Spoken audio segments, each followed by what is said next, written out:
실제로 지금도 살아계신 분인데 하와이에 살고 있던 스미스라고 하는 한 노인분에게 이런 일이 일어났습니다. 이분이 70세 되던 해에 스트로크가 왔어요. 그러니까 이게 심장 발작 그런 것이 온 거죠. 심장 마비 같이 하트 어택 그런 게 온 거죠. 그래서 쓰러지게 됐습니다. 그래도 그 이후로부터 혼자 일어서지도 못하고 걷지도 못하고 부축을 받아야만 겨우 다닐 수 있는 그런 상태가 됐어요. 쉽게 말하면 육체 질병의 도전이 그에게 온 것입니다. 웬만한 사람 같으면 70 됐으니까 나도 살 만큼 살았으니까 그냥 누워서 생애를 마칠 법도 한데 이분은 그렇게 살고 싶지 않았어요. 그래서 믿음으로 새 일을 시작했습니다. 이분이 가만히 보니까 이분 집 뒤에 하와이 카이라고 하는 이 언덕이 있는데 그게 66m예요. 언덕에 아주 작은 산이죠. 그런데 그 아래로 하이웨이가 있어요. 고속도로가 이렇게 언덕이 있으면 그 아래로 하이웨이 고속도로가 뚫려 있습니다. 그러니까 수많은 차가 매일 오고 가지요. 통과해 가는 것을 보면서 생각을 했어요. 저 언덕 꼭대기에 십자가를 세우면 많은 사람들이 저 십자가를 보고 그리고 거기에 있는 글귀, 복음을 듣지 않을까. 그래서 그때부터 이것을 결심을 했어요. 몸이 좋지 않지만 그 몸을 이끌고 그 언덕에 십자가 세우는 준비를 이제 시작을 했습니다. 우선 무거운 십자가를 운반하려면 길이 필요하니까 가파른 언덕에 이제 계단을 하나하나씩 만들기 시작했어요. 조금씩 쉬지 않고 천천히 계속 했습니다. 그렇게 한 결과 3년을 그렇게 해서 드디어 산봉우리에 십자가를 세운 것입니다. 그런데 여러분 놀라운 사실이 있어요. 뭔지 아세요? 자, 이렇게 이분이 매일 아침마다 길을 닦고 계단을 만들고 일어서서 일을 하는 가운데 잃어버렸던 건강을 회복했어요. 이전에보다 더 건강하게. 그래서 자신은 70대에 인생 끝날 줄 알았는데 85세가 되도록 건강하게 살게 되었다고 그렇게 간증을 했습니다. 여러분, 우리가 주어진 도전에 대해서 굴복하지 않고 바른 믿음으로 반응하게 되면 얼마든지 이런 일이 가능한 것입니다. 오늘 우리가 살아갈 때, 인생을 살아갈 때 여러분과 저의 삶에도 수많은 도전들이 있기 마련입니다. 우리의 인생이라고 하는 것은 그래서 끊임없는 도전의 연속이라고 할 수 있습니다. 이와 같은 인생의 본질을 바로 안다면 우리는 주어진 도전 앞에 도망치면서 주저앉을 것이 아니라 어떻게 하면 내가 이것을 바르게 응전할 것인가, 내가 이것에 바르게 반응할 것인가, 이것을 배워야 합니다. 우리가 인생을 살아가면서 어떤 모습으로 응전을 하게 되면 우리 인생이 가장 아름답고 극대화될 수 있을까, 맥시마이즈하게 하나님이 주신 최선의 삶을 내 인생 가운데 누릴 수 있을까. 결론부터 말씀드리면 믿음으로 응전할 때 가능해요. 우리가 믿음을 따라 살고 믿음으로 바른 반응을 하게 되면 우리 인생은 어떤 경우에도 오히려 축복의 길로 나아갈 수 있다는 것입니다.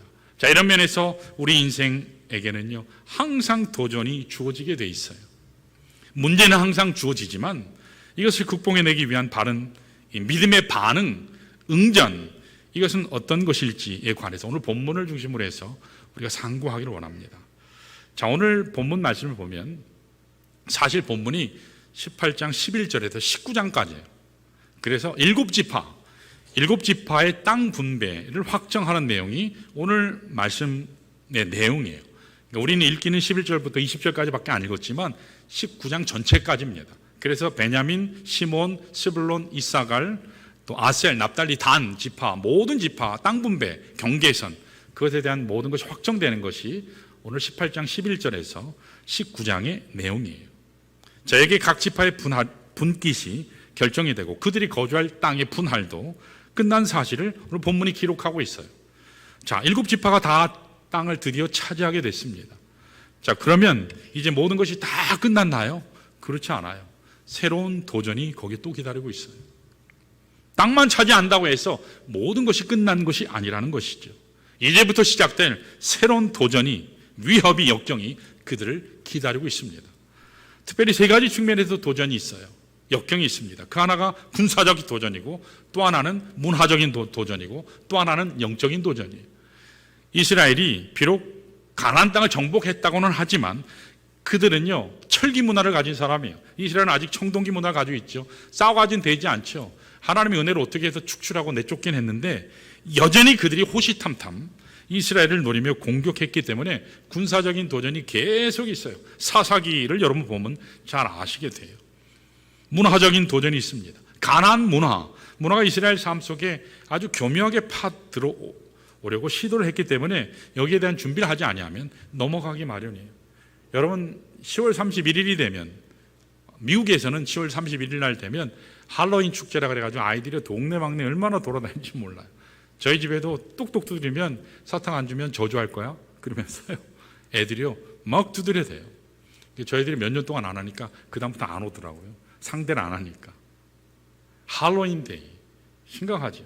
그래서 우리 교회들이 이것에 대해서 반응했던 게 Holy Wind Day에서 Holy Wind 해서 Holy Wind 드 발음을 안 하고 뒤에는 이제 묵음같이 돼 Holy Wind. 그렇게 해서 많은 교회에서 아니면 할렐루야 데이 이런 식으로 해서 세상에도 그런 축제가 있지만 교회에도 그거 못지않는 축제가 있다. 그 대안을 제시하고자 굉장히 교회들이 발버둥을 쳐요. 왜 그렇죠? 그거 한번 난리들이더라고요. 보니까 가나안 문화, 세상의 문화가요 우리들의 자녀 인식 속에 삶 속에 깊이 파고들어오거든요. 굉장히 무서운 위협이 아닐 수 없습니다. 컬처라고 하는 것은 사탄이 문화를 통해서 하나님의 교회를, 하나님의 사람들을, 우리 자녀들을 굉장히 위협을 해요. 또 한 가지는 영적인 도전이 있죠. 이 가나안 땅에는 토속 신앙이 있어요. 우상 숭배, 그들이 섬기는 여호와 신앙을 파괴하는 도전이 그들에게 왔습니다. 자, 이와 같이 여러 가지 많은 도전 앞에서 이스라엘 지파들이 어떻게 대비하고 반응하느냐에 따라서 그들의 운명이 결정돼요. 그들의 삶이, 방향이 결정되는 겁니다. 이들 가운데는 제대로 반응을 잘하는 지파가 있는가 하면 제대로 반응을 못해서 쇠퇴할 뿐만 아니라 심지어는 그 지파가 아예 역사 속에서 사라진 그런 지파도 있어요. 오늘 여러분과 제 인생도 마찬가지입니다. 우리가 세상을 살면서 우리도 환경적인 도전을 받지 않습니까? 역경이 찾아와요. 지난 세월 동안 코로나가 얼마나 우리를 괴롭혔습니까? 한국교회가 12,000개가 없어졌다고 그랬죠. 여전히 코로나의 위협이 아직도 있어요. 불경기가 있습니다. 고금리가 있어요. 물가가 계속 올라가요. 모두가 다 걱정입니다. 우리에게는 문화적인 도전이 또 있죠. 말씀드린 것처럼 세상 문화가 우리의 삶 가운데 깊숙이 파고 들어옵니다. 영적인 도전이 있어요. 우리의 신앙을 흔들어 놓을 때가 그래서 참 많지 않습니까? 흔히 말하는 이 반기독교적인 운동은 오히려 구별하기가 쉬워요. 자기들이 원래부터 우리는 너희들이 적이야, 너희는 우리들의 적이야 하고 딱 적이라고 간주하고 나오기 때문에 구별이 쉬워요. 그런데 심히 염려되는 것은 우리 심령 속에 파고 들어오는 세속주의예요. 이걸 더 쉽게 얘기하면 신앙세계와 세상세계가 구별이 경계가 대단히 모호한 것. 이 혼합주의가 더 무서운 대적이라는 것입니다. 때때로 이것이 잘못된지도 모르고 그런 인식도 안 된 채로 무비판적으로 받아들이고 그런 가운데 살아가는 그리스도인들, 소위 그런 분들이 굉장히 많아요. 오늘 여러분과 제가 이와 같은 세상의 거친 도전 앞에 우리가 어떻게 대비하고 반응하냐에 따라서 기독교의 미래가 결정이 돼요. 교회의 미래가 결정이 돼요. 우리 자손들의 미래가 결정이 되어지는 것입니다. 이러면서 오늘 이 아침에 우리가 물어야 될 대단히 중요한 질문은 끊임없이 우리를 향해 거칠게 다가오는 이 역경에 대해서 또 세상의 도전 앞에서 우리가 어떻게 하면 바른 믿음으로 응전할 수 있을까? 그래서 하나님의 뜻을 이룰 수 있을까? 오늘 본문을 통해서 좀 나누길 원합니다. 오늘 본문의 내용이 많아요.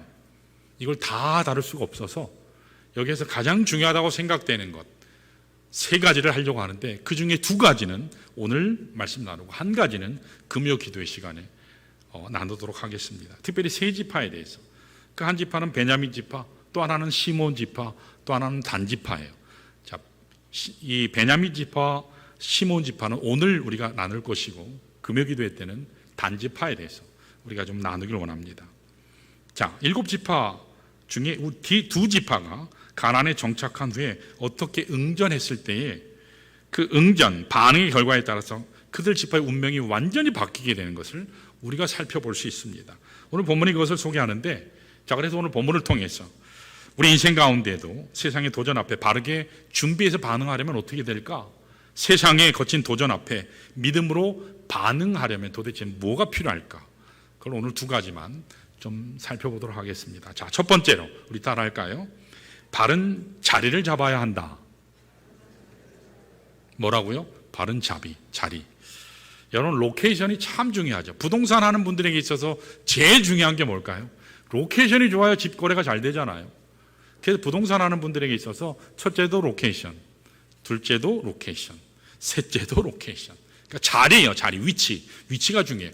오늘날 교회들도 좋은 자리에 지어야 돼요. 그렇죠? 사람들이 많이 다니는 곳. 그래서 저희 교회도 로케이션이 좋은 교회죠. 그런데 이것은 크리스찬의 삶도 마찬가지예요. 여러분과 저의 삶이 어디에 자리를 잡느냐, 누구 옆에 붙어 있느냐, 이게 굉장히 중요해요.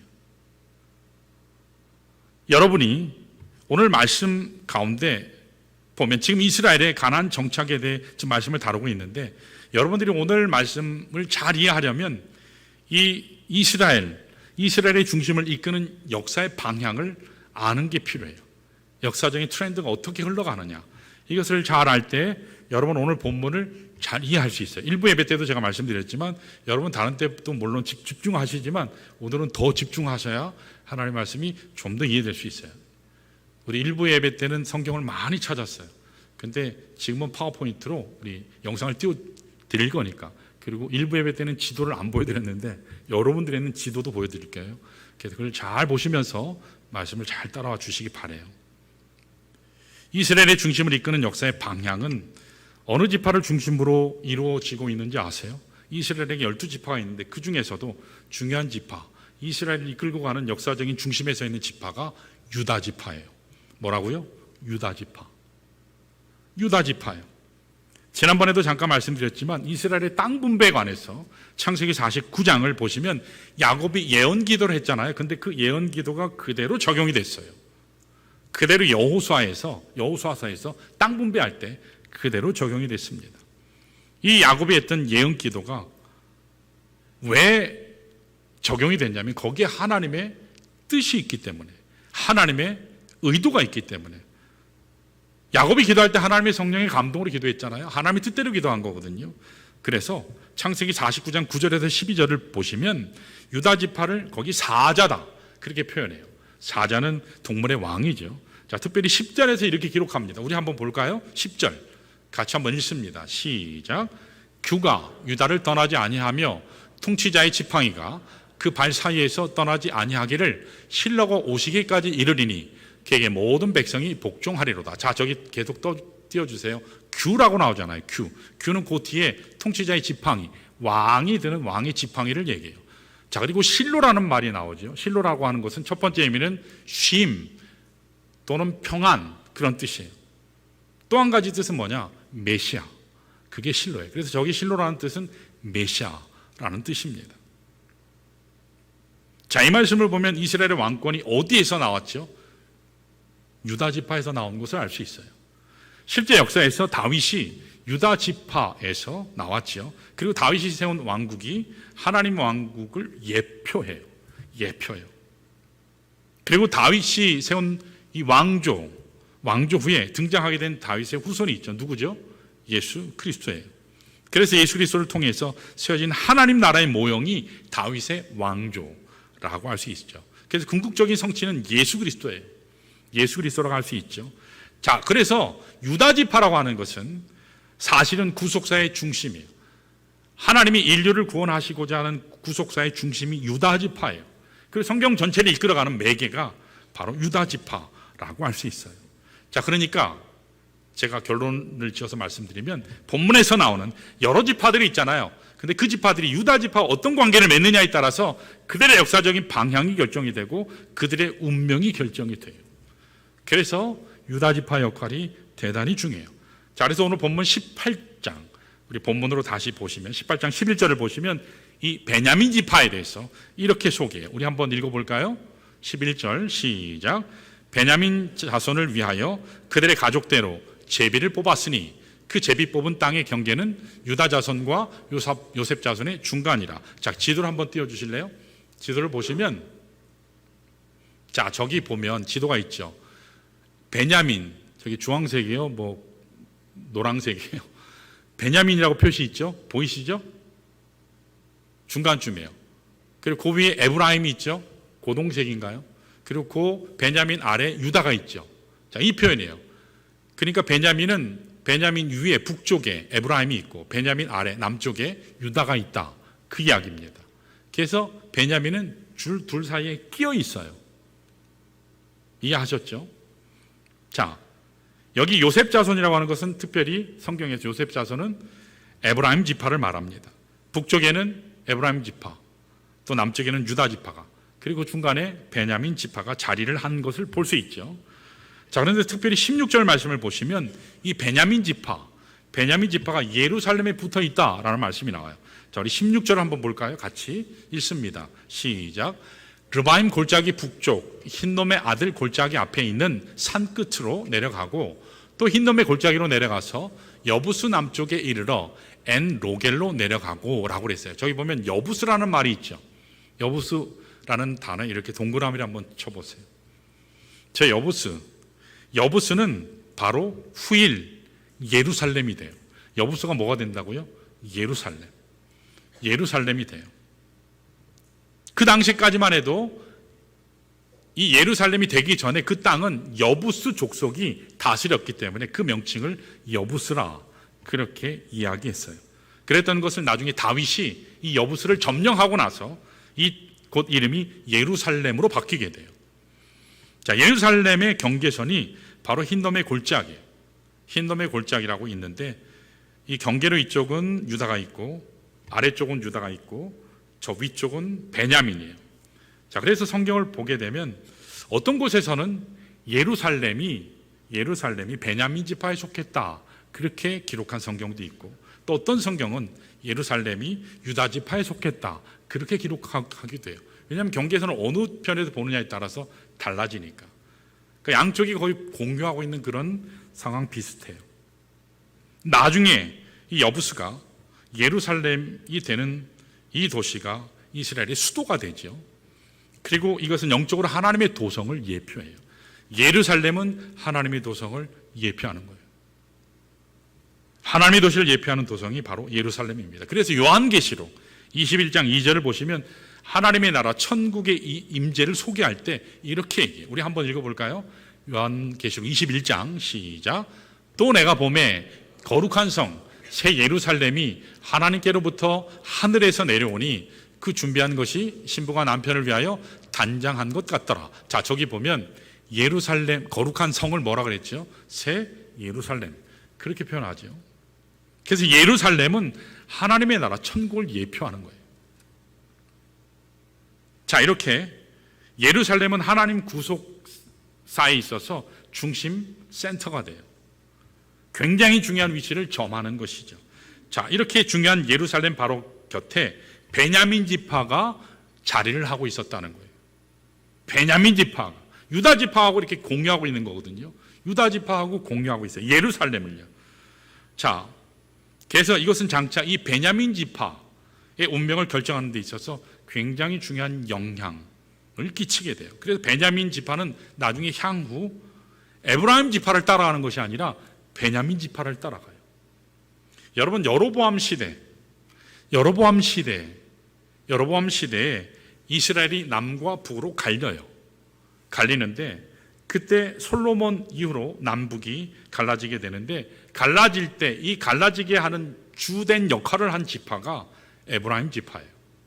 그래서 이 남쪽의 유다 지파와 북쪽의 에브라임 지파는 계속 라이벌 관계로 성경에서 묘사가 돼요.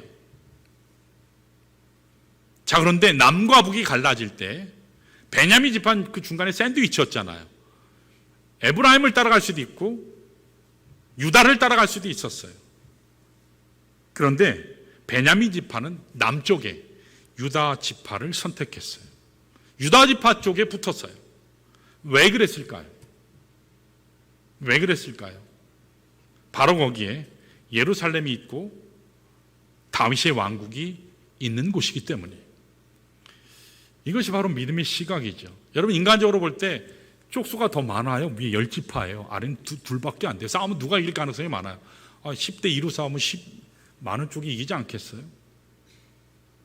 그런데 이 유다는 자기 눈에 보이는 대로 가는 것이 아니라 믿음의 시각, 하나님의 도성이 있고 다윗 왕국이 있는 유다를 택했어요. 이게 바로 믿음의 시각이에요. 이게 영적인 시각이라는 것입니다. 그래서 결정을 바로 할 수 있어요. 사실 우리는 결정할 때 어떻죠? 많은 쪽으로 가요. 안전한 쪽으로 가기를 원해요. 더 보호받을 수 있는 곳으로 가기를 원합니다. 남과 북이 갈라질 때 다수인 10지파가 에브라임을 쫓았어요. 그러면 어느 쪽으로 가는 게 상식적일까요? 10지파 따라가는 게 상식적일 거예요. 그런데 유다는 안 따라갔어요. 거기로 따라가야 안전해요. 거기로 따라가야 위험하지 않습니다. 그럼에도 불구하고 베냐민 지파는 북쪽으로 붙지 않고 남쪽 유다로 갔어요. 이게 바로 믿음의 반응이라는 것이죠. 그게 어떻게 됐는지 아세요? 두 남북이 운명이 완전히 바뀌어요. 에브라임 지파를 따라갔던 그 지파들이 어떻게 됐죠? 주전 BC 722년에 아수르에게 망해요.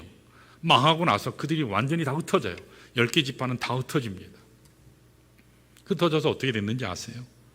이 아수르 사람들이 의도적으로 혼혈 정책을 쓰는 바람에 그 이스라엘 사람들의 피 속에 이방인의 피, 아수르 사람의 피가 섞였어요. 그래서 그들에게서 난 족속이 사마리아인이에요. 그래서 우리는 흔히 북쪽에 있는 10지파를 잃어버린 10지파다. 신학적으로 그렇게 얘기를 합니다. 만일 베냐민 지파가 북쪽으로 따라갔으면 베냐민 지파의 운명이 어떻게 됐을까요? 그들하고 똑같이 됐을 거예요. 그런데 그들은 믿음의 결단으로 예루살렘, 이 남쪽 유다와 같이 갔기 때문에 그들은 영광스러운 지파가 됐어요. 자, 우리 여러분 이 빌립보서 말씀에 보면 거기에 베냐민 지파 사람 중에 후일 위대한 하나님의 일꾼의 한 사람이 나오거든요. 그가 이렇게 고백해요. 우리 빌립보서 3장 5절에 이렇게 고백합니다. 우리 한번 읽어볼까요? 시작. 나는 8일 만에 할례를 받고 이스라엘 족속이요 베냐민 지파요 히브리인 중에 히브리인이요 율법으로는 바리새인이요. 자, 저기 보면 바울 자신 스스로가 자기 누구라고요? 베냐민 지파요. 저렇게 얘기할 때 뭐 창피해서 얘기하나요? 대단한 자부심으로, 자랑거리로 지금 얘기하는 모습을 보게 돼요. 오늘 여러분과 저도 마찬가지예요. 여러분, 우리가 누구와 함께 가느냐가 참 중요해요. 내가 누구 옆에 붙어 있느냐, 이것이 중요해요. 거기에 따라서 여러분들이 삶에 맺게 될 열매가 완전히 달라집니다. 영적인 사람과 같이 가면 영적인 열매를 맺게 돼요. 기도하는 사람과 함께하면 여러분 기도하는 사람이 돼요. 언제나 어떤 사건 가운데서도 긍정적이고 감사하는 사람은 감사의 고백이 터져나오게 돼 있어요. 말을 해도 예쁘게 해요. 부정적인 얘기를 하지 않아요. 하나님이 여기 뜻이 있다 하면 재정은 둘째예요. 일꾼도 둘째예요. 하나님이 하시겠다 하면 그러면 방법을 찾게 돼 있어요. 그럼 내가 이것을 어떻게 할까? 그런 사람과 함께 하면요, 하나님의 일을 이루게 되는 거예요. 자, 누구와 함께 갈 것이냐? 어떤 사람과 갈 것이냐? 굉장히 중요해요. 그런데 이거보다 더 중요한 게 있어요. 그것은 바로 유다 지파의 사자이신 예수 그리스도와 함께 가는 거예요. 그리스도와 함께 여러분 인생길 끝까지 가시기를 축원합니다. 이게 바른 선택이에요. 이게 바른 믿음의 모습입니다. 여러분, 그 예수가 우리의 왕이죠. 그 예수가 궁극적으로 세상을 이긴 승리자입니다. 사망 권세를 깨뜨리신 승리자예요. 예수와 함께하면 여러분 승리합니다. 잘 됩니다. 모든 것이 다 형통하게 된다라는 사실이에요. 그래서 여러분, 이 세상의 유혹을 이기려면 그리스도 안으로 들어오셔야 돼요. 바깥에서는 안 돼요. 그리스도에 붙잡힌 자들이 되어야 돼요. 예수의 사람이 되면 세상을 이길 수 있습니다. 그러나 예수 바깥에 있으면 세상화돼요. 자, 이런 면에서 우리가 정말 이 세상의 악한 도전 앞에서 바르게 응전하려면, 반응하려면 첫 번째로 그리스도 안에 내 삶이 자리해야 돼요. 그래야 우리가 승리할 수 있어요. 자, 두 번째, 마지막이죠. 세상의 공격, 도전에 바르게 대응하려면, 응전하려면 두 번째, 따라합니다. 바른 선택을 취해야 한다. 여러분, 바른 선택을 해야지 여러분 그리고 제가 바른 방향을 갈 수 있어요. 자, 우리 다 같이 19장 9절인데, 자, 우리 파워포인트를 화면을 보세요. 같이 한번 읽습니다. 시므온 지파의 기업에 대해서 설명을 해요. 읽습니다. 시작. 시몬 자손의 이 기업은 유다 자손의 기업 중에서 취하였으니 이는 유다 자손의 분깃이 자기들에게 너무 많으므로 시몬 자손이 자기 기업을 그들의 기업 중에서 받음이었더라. 아멘. 자, 여기 보시면 시몬 지파의 기업, 땅을 누구에게서 받았다고요? 유다 지파에게서 받았대요. 왜 그랬을까요? 두 가지 이유 때문이에요. 한 가지는 1차적으로는 뭐냐면 오늘 본문 말씀처럼 유다 자손의 기업이 너무 커서, 땅이 너무 많아서 아주 넓은 지경 때문에 가졌다라고 말씀에 기록해요. 자, 그러나 이거보다 더 중요한 게 있어요. 그게 뭐냐면 창세기 49장에 나오는 야곱의 예언 기도에 근거한 거예요. 자, 창세기 49장 7절을 보시면 이렇게 야곱이 시몬에게 기도했어요. 우리 한번 읽어볼까요? 시작. 그 노여움이 혹독하니 저주를 받을 것이요 분기가 맹렬하니 저주를 받을 것이라. 내가 그들을 야곱 중에서 나누며 이스라엘 자손 중에서 흩트리로다. 이건 누가 기도하셨다고요? 하나님께서 야곱을 통해서 예언하게 하셨어요. 저기 보면 노여움이라는 말이 나오죠. 분기, 이 분노, 이 뚜껑이 열리면 뭐 앞뒤 안 가리는 사람이에요.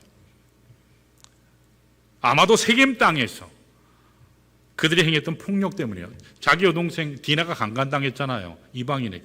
그래서 그 이방인의 가문에서 딸 달라고, 그러니까 도저히 줄 수 없는데 어떻게 하면 저들을 다 몰살시킬까? 그 궁리한 사람이 바로 시므온이에요. 시므온이 그걸 주도했어요. 그래서 어떻게 했죠? 그러면 너희들이 할례 받아라. 오늘로 얘기하면 포경수술이잖아요. 포경수술을 하고 나면 남자들이 제대로 거동하나요? 못 움직여요. 할례 다 받게 한 후에 그리고 가서 다 몰살해서 죽여버렸어요. 하나님은 생명을 살리는 하나님이시지 이렇게 가서 몰살시키고 죽이려고 하시는 하나님이 아니거든요. 그래서 이와 같은 결과를 맺었다고 볼 수 있어요.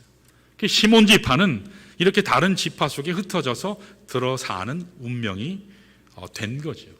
자, 그래서 오늘 본문에서 그들은 유다 지파 속에 들어가서 살게 된 거예요. 자, 그런데 솔직히 얘기해서 시몬 지파가 유다 지파 안에 사는 것이 그들에게 나쁜가요? 좋은가요? 손해나는 일인가요? 아니, 오늘 말씀 제가 설명했죠. 유다 지파가 하나님이 이끄신 구속사의 중심에 있는 지파이기 때문에 그들과 함께하는 것은요, 그들에게 유익한 거예요. 사실은 그 자체는 반드시 나쁘다고 얘기할 수 없어요.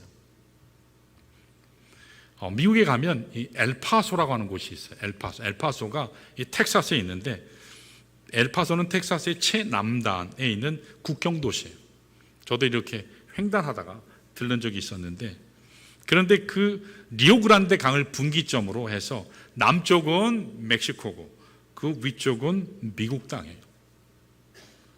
원래 멕시코가 그 텍사스가 멕시코 땅이었어요. 근데 미국이 싸워서 뺏은 거거든요. 텍사스는 원래 멕시코 땅이었어요. 그런데 그때 당시에 1800년대 미국과 멕시코가 전쟁을 막 할 때 이 리오그란데 남쪽에 있는 멕시칸들이 우리의 상식으로는 전혀 반대되게 미국이 이겼으면 하고 그렇게 응원했대요. 제발 우리 땅 좀 뺏어갔으면, 우리를 식민지로 만들어줬으면. 그런데 안타깝게 또 이 리오그란데 강 거기서 딱 끊겼어요. 그래서 그 아래 사람들은 멕시코, 그 위는 미국. 그래서 미국에 뺏기면 미국 사람 되는 거잖아요. 그래서 우리 땅 좀 뺏어줬으면. 그렇게 사람들이 굉장히 바랬대요. 자, 이런 면에서 볼 때 이 시몬 지파의 분깃이 유다 지파 안에 주어졌다라고 하는 사실은요, 어떤 면에서 보면 그들에게 좋은 거예요. 잘못된 게 아니죠. 일종의 그들은 유익을 본 겁니다. 처음부터 유다 지파 옆에 붙어 있었으니까 하나님께 복받을 일이죠. 자, 그랬는데 어땠는지 아세요? 이 시몬 지파가 결국은 나중에 유다 지파를 떠나서 에브라임 지파로 가요. 복을 차고 에브라임 지파로 갑니다. 앞서 말씀드린 베냐민 지파와는 정반대예요. 그래서 어떤 신학자들, 목사님들은 멍청한 방향을 향해서 갔다고, 멍청이라고 그렇게 안타까워한 분들도 계세요. 자, 그러면 여러분, 왜 시몬 지파가 유다 지파를 벗어나서 북쪽으로 에브라임 지파에게로 갔을까요? 첫 번째 이유는 에브라임 지파가 쪽수가 많았잖아요. 더 커 보였기 때문이에요. 더 자기들을 보호해 줄 것 같고 강해 보였기 때문에 그쪽으로 붙었어요. 더 막강해 보였어요. 두 번째 이유는 더 현실적이에요. 북쪽이 더 살기 좋았기 때문에. 실제로 살기도 좋게 보였는데 실제로 좋았어요. 재형적으로 말씀드리면 북쪽이 남쪽보다 훨씬 더 비옥했어요. 땅도 좋고 물도 많고 수목도 많고 농사도 지을 수 있었어요. 자, 그런 반면에 남쪽 유다 지역은 다 광야예요. 그래서 우리 말씀 시편을 보면 다 광야 얘기잖아요. 그리고 다윗도 목자죠. 목동이잖아요. 왜요? 목축 외에는 할 게 없어요. 농사를 지을 땅이 없기 때문에. 수목도 없고 비옥한 땅도 없고 마른 광야예요. 척박해요. 반면에 북쪽은 수목이 우거지고 살기 좋아 보이는 실제 땅이었어요. 제가 이걸 보면서 창세기 13장이 생각이 났어요. 롯이 믿음의 조상인 아브라함 옆에 있을 때는 그가 복받았거든요. 근데 눈으로 보기에 소알 땅, 소돔과 고모라 땅을 보니까 비옥했어요. 그쪽을 자꾸 사모했어요. 하나님의 말씀이 뭐죠? 그쪽은 좋은 곳이 아니잖아요. 한 걸음 한 걸음 계속 가서 결국은 나중에 소돔과 고모라로 쑥 들어갔어요. 그들이 나중에 어떻게 되죠? 자기 가문이 완전히 파산당하고 자기 딸들은 하나님의 백성을 가장 괴롭히는 모압 자손, 암몬 자손이 되지 않습니까? 여기 오늘 시몬 지파도 마찬가지예요. 시몬 지파는 눈에 보기 좋은 대로 가장 현실적인 것만 따라갔어요. 자기를 보호해 줄 수 있고 잘 살 수 있는 곳, 이거 자체가 나쁜 건 아니에요, 결코. 그런데 그들이 간과한 게 한 가지 있어요. 그게 뭔지 아세요? 북쪽이 살기는 좋았는데 그 대신 우상 숭배가 만연한 곳이에요. 그곳에 가면 가나안 문화가 워낙 강하기 때문에 필연적으로 우상을 섬길 수밖에 없는 그런 곳이에요. 그 지역 사람들은요, 가나안의 농경신인 바알, 아세라, 쾌락의 여신, 그걸 숭배했기 때문에 그 지역 사람들은 우상을 섬기도록 돼 있어요. 그래서 거기 살려면 우상을 섬기지 않고는 살아갈 재간이 없어요. 그런데 남쪽 유다는 척박하기는 하지만 목자이신 하나님 따르는 곳이에요. 북쪽은 살기는 좋지만 바알과 우상을 따르는 곳이에요. 상황 윤리적인 이야기예요. 극단적인 얘기를 했는데, 한쪽은 하나님은 없지만 살기 좋아요. 한쪽은 하나님은 계신데 살기가 안 좋아요. 여러분 같으면 어느 쪽 택하실래요? 일부 예배 때 아무도 대답을 안 하시더라고요.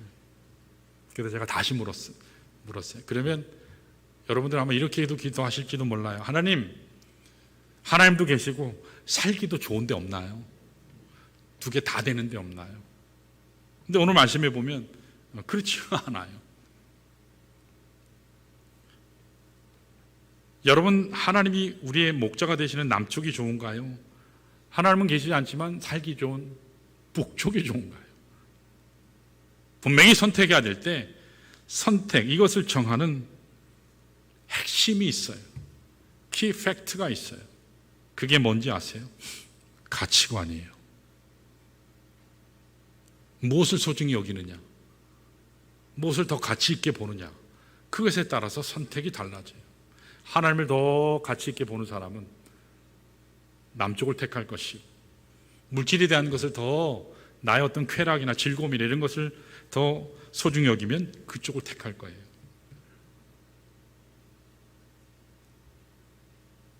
여러분, 우리가 하나님 백성으로 살아갈 때 분명히 물질 필요해요. 우리 즐거움도 필요해요. 그러나 그것은 우리의 근원 대신, 복의 근원 대신 하나님을 섬기면, 하나님 앞에 나아가면 하나님이 저절로 다 해결해 주신다는 사실이에요. 근데 우리는 눈만 보고, 현실만 보고 따라가기에 급급해요. 하나님을 선택하는 것, 세상을 선택하는 것, 이건 가치관에 따라 결정이 돼요. 그래서 이 어떤 가치관을 갖느냐, 이것이 굉장히 중요해요. 오늘날의 신앙생활은 선택의 문제이지만 동시에 가치관의 문제예요. 무엇을 소중히 여기느냐, 무엇을 가치 있게 여기느냐에 따라서 선택이 달라져요. 여러분, 사실 오늘 우리가 사는 이 시대가요, 엄청나게 혼돈된 가치관의 혼돈의 시대예요. 이 혼돈한 시대 가운데 바른 방향을 결정하려면 가치관이 분명해야 돼요.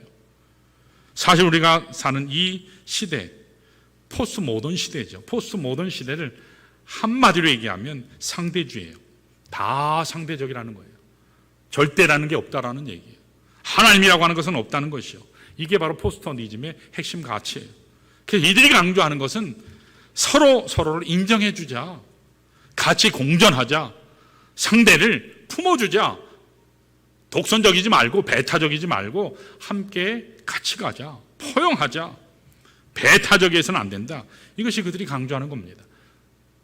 이들이 그들의 강조 가운데 의해서 만들어진 것이 종교 통합주의예요. 그래서 1년에 한 번씩 보면 7개 교단, 교단 지도자 해가지고 모이잖아요. 종교 간의 대화. 그래서 그들이 하는 말은 모든 종교는 다 동일하다. 구원의 문이 달라서 그렇지 결국은 진리는 하나다. 그런 식으로 얘기해요. 서로 품어줘야 된다. 서로 다른 종교도 인정해 주고 품어줘야지 인류가 아름답게 된다. 이게 종교 통합주의자들의 주장이에요. 굉장히 그럴듯하죠. 하긴 그들이 볼 때 우리 믿는 자들, 기독교인들을 보면 답답할 거예요. 왜냐하면 오직 길은 하나밖에 없다 그러지. 예수만 믿어야 구원받는다 그러지. 하나님 외에는 다른 신이 없다 그러지. 얼마나 독선적이에요. 얼마나 배타적이에요. 그러니까 그런 거 다 깨트리고 그냥 하나 되자.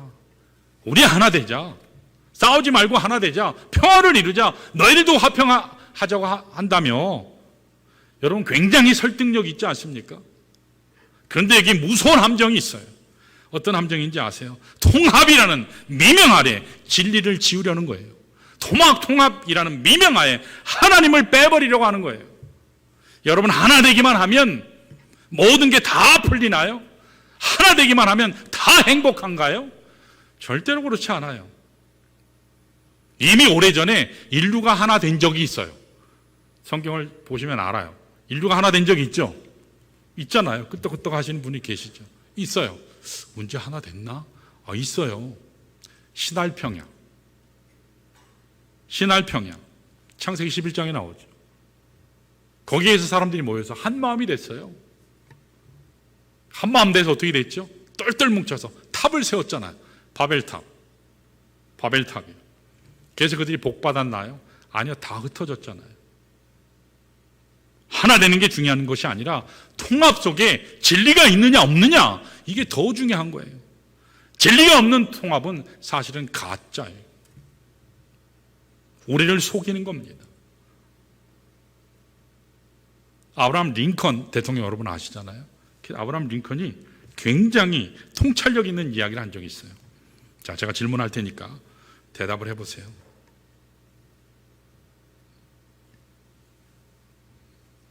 개 한 마리가 있어요. 개, 멍멍, 도그.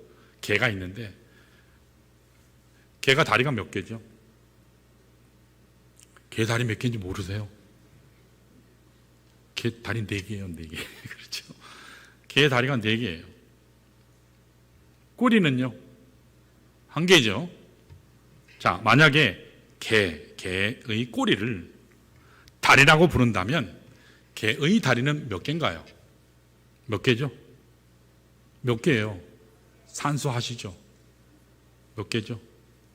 5개잖아요. 만약에 개의 꼬리를 다리라고 부르면 개의 다리는 몇 개입니까? 질문했어요. 거의 대부분의 사람들이 5개요 그랬어요. 5개요.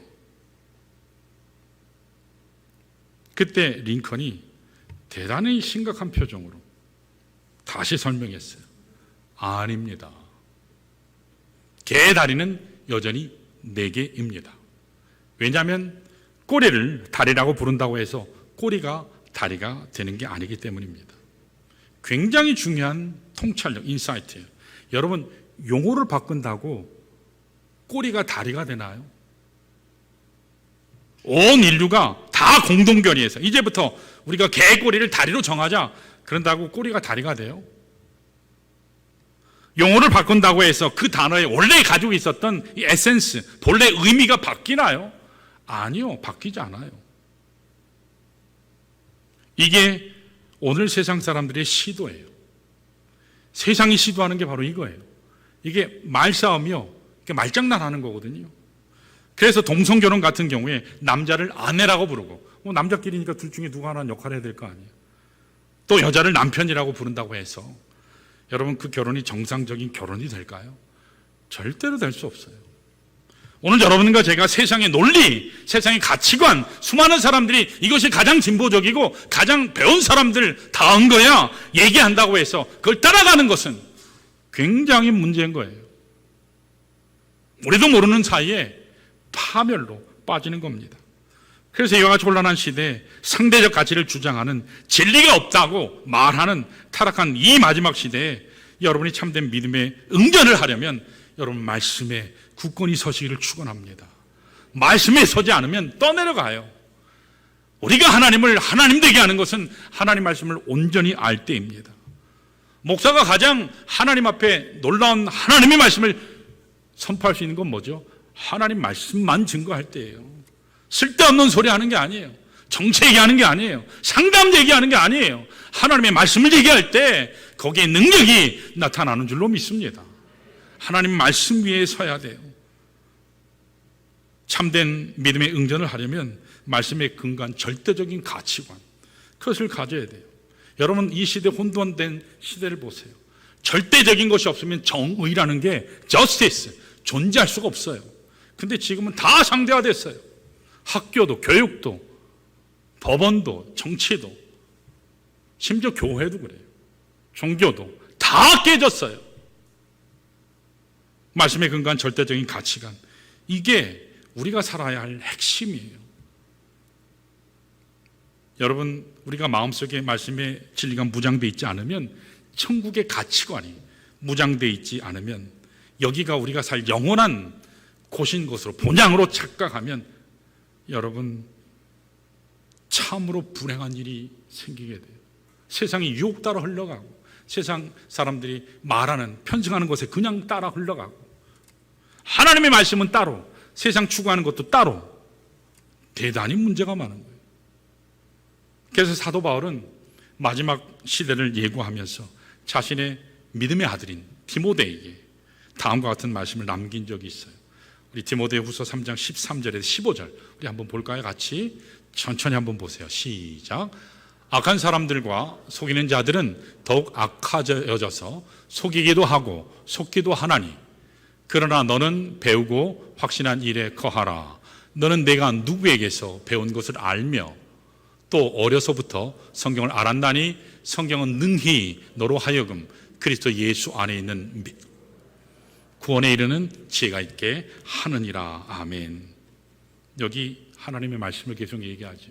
배우고 확신한 일에 여러분 거하시기를 바라요. 여러분들이 뭘 배우셨어요? 말씀 배우시잖아요. 그리고 그 말씀에 확신하셔야 돼요. 하나님의 가치. 그러면 여러분 하나님이 책임지십니다. 하나님이 일하세요. 여러분 그걸 경험하셔야 돼요. 그래야 신앙생활의 맛이 있어요.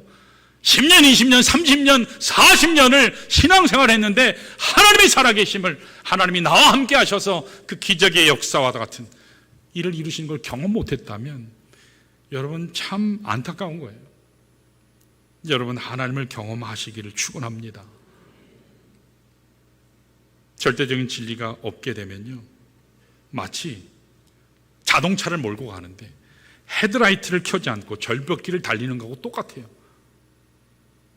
이 세상은 어둠이기 때문에 피 대신 하나님의 말씀, 예수 그리스도, 그 성령의 역사하심이 없이는요, 우리는 항상 나락으로 떨어질 수 있어요. 앞을 볼 수가 없기 때문입니다. 절벽으로 떨어질 수밖에 없는 거예요.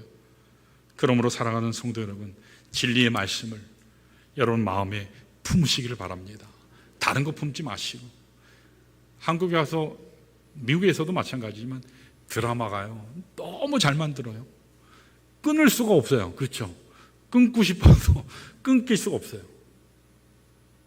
저희 아이들도 드라마를 보면서 그 드라마 보여주면서 한글 공부를 많이 시켰거든요.